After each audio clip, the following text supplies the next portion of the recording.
Hello everyone, welcome back to the channel. If you are new here, hi, I'm Goldie. If you are returning, I appreciate that so much. Girl, your support means everything to me. And as this channel grows, we're growing together in this new relationship of becoming a mother. So if you're here, you probably clicked on this video because you may or may not be considering a home birth. I was gonna script this, and I'm also sorry if it's really windy out here. Basically, I was gonna script this entire video, go based off of notes, but I really feel like every time I do that, it's not as real and raw. I tell you how I went with the decision to have a home birth. So let me give you a little bit of background. I have been in the health and fitness space industry for my career for the last 5 years. My husband is a CrossFit coach. We own a CrossFit gym, so we are very much into holistic things, eating well, moving your body, exercising. Also grew up very athletic. I played soccer, I did gymnastics.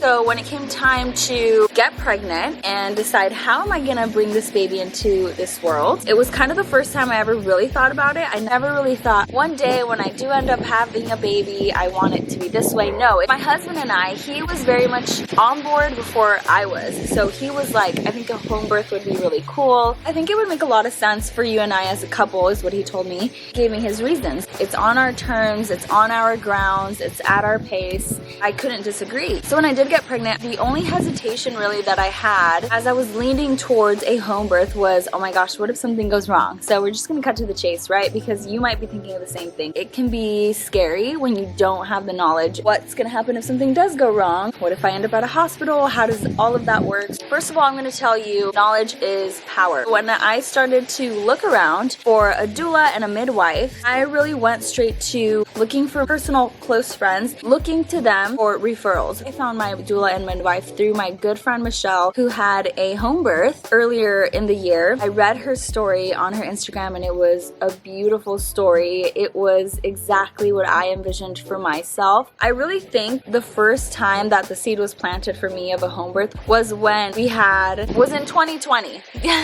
Schmovid, maybe we can say that. Shutdowns, lockdowns, hospital policies, procedures. That was the first time I ever considered, like, seriously, like, okay, I think one day I'm gonna have a home birth. But didn't really look much into it. Fast forward, talking to my friend Michelle, I asked her to coffee. I really did my research. I looked up the people she had tagged, her birth team, looked them up, read up on them, had an introduction call with them. Before I booked them, I took my friend to coffee to get her full story, her experience. Why do you need both, a midwife and a doula? Those were questions my husband had as well. We went to coffee. She gave me the real, the raw, the nitty-gritty. It was truly such an empowering 2 hours that I spent with her, because the way she told me the story, it sounded like the most challenging thing she's ever done. However, the most beautiful, euphoric, amazing experience that she was blessed to be able to experience. And I was like, I want that. Down to the details of how her husband looked at her when he caught the baby. Like, oh my gosh, I could get emotional. But it's just so exciting to think about that, because you are in your nest, you are in your home,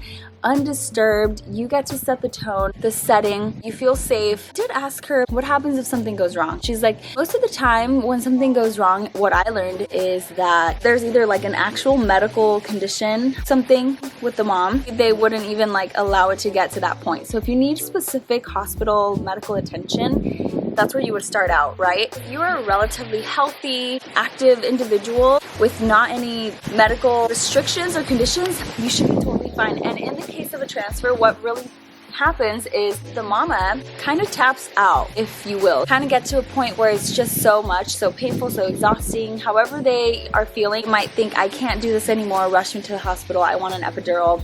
Kind of one of those situations. Well, there's a lot of things that midwives specifically and doulas can help work around. So like the cord tied around the neck, a breeched baby, you can still deliver a baby safely under those conditions if you hire a professional who knows what they're doing. That was very, very reassuring for me. So after hearing all of that, I was like, okay, you know what, I'm sold. I'm giving the midwife and the doula a call back and telling them I'm ready to proceed with them. They were so kind, not pushy. I reached out to them when I was about 6 weeks. I was really early on into my pregnancy. I think that all of the fear that had been placed in my mind had been just from other people's experiences, right? And that's not invalidating what anybody has gone through at all. What I could share with you today is this is your birth. This is going to be your experience. Everybody's going to have such a different experience. Even everyone who's had a home birth has a different experience, different feelings, different preparation, a different mindset. Even though you can't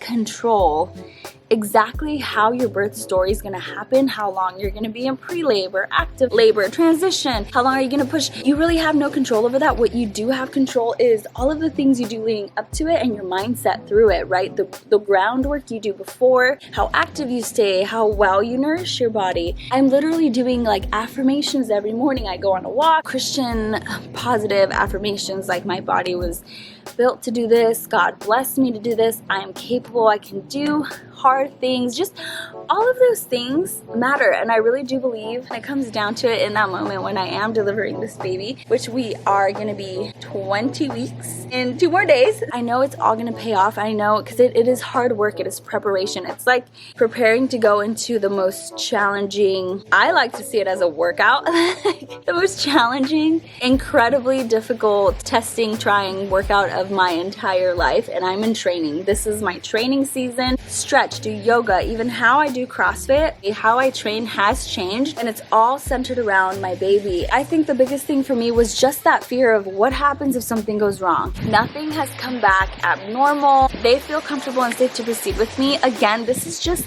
me sharing my story of how I was able to decide for sure, okay, home birth is for me. This is my first baby, so I can't compare like, oh, this is my home birth versus my hospital birth. I'm just the type of person that loves to be in control of the environment and be surrounded by only the people I selected to be there and that I trust. There is no right or wrong. However you labor and deliver and you bring your baby into the world is beautiful. My gosh, like, it's just all such a miracle, such a gift. And I think it's amazing that we get to decide as women how we want to bring our babies into the world. What I don't stand for is bashing one another or saying one way is better than the other. One of my favorite YouTubers of all time is Milena Ciciotti. She has 3 babies. She just had her 3rd. Her first 2, I think they were hospital births, and then she had a home birth. Check her out. I think she's amazing. Something that really stuck with me that she said in one of her videos, podcasts, she was like, major props to first-time moms who do decide to do a home birth because it's all so new. And I agree with that. I'm gonna go in fully trusting the Lord for when I do need that strength and I feel like I cannot go any longer. I want Him to show up in a way that I've never experienced Him before. The doggies are talking. So it's kind of like a big trust fall in my eyes. I am trusting God, I'm trusting my body, myself. Hi, ma'am. Hi, can I help you? Oh, okay. So it's really like a giant trust fall, and it's like exhilarating and exciting and nerve-wracking at the same time. Protecting and guarding my mindset no matter what has just been my approach through this entire thing. My doula and my midwife, they're bringing water tub, they bring everything. They're like, we can set the mood for you, we could put little lights, we could do, I love that. I'm gonna get to just crawl into my bed after. It's no travel time. I hate packing, so I love the fact that I'm not gonna have to pack a bag for the hospital. I know they sound like such silly minor things, but to me, all of those little things matter. So if you have any like hesitations, fears, anything like that, go ahead and share it in the comments. We can talk about it. I get it. I totally get it. I've been there, and you guys, we're doing this together. So it's not like I'm like super experienced. I'm telling you as we go what I'm planning to do. That is my entire goal with this channel. Talk about things, not feel alone. Kind of going against the grain. Not very many people decide to have home births, but I've been a huge believer my whole life to never let fear set you back from doing anything that your heart is pulling you to do, that the Lord is pulling you to do. Utilize that fear that you do feel and catapult it into empowerment. It's huge. And okay, I think that's my cue. We need to go. But if you have any questions about any of this, also leave those in the comments. I will see you guys in the next video. Please consider liking, subscribing. Let's do this together. Thank you so much. Bye.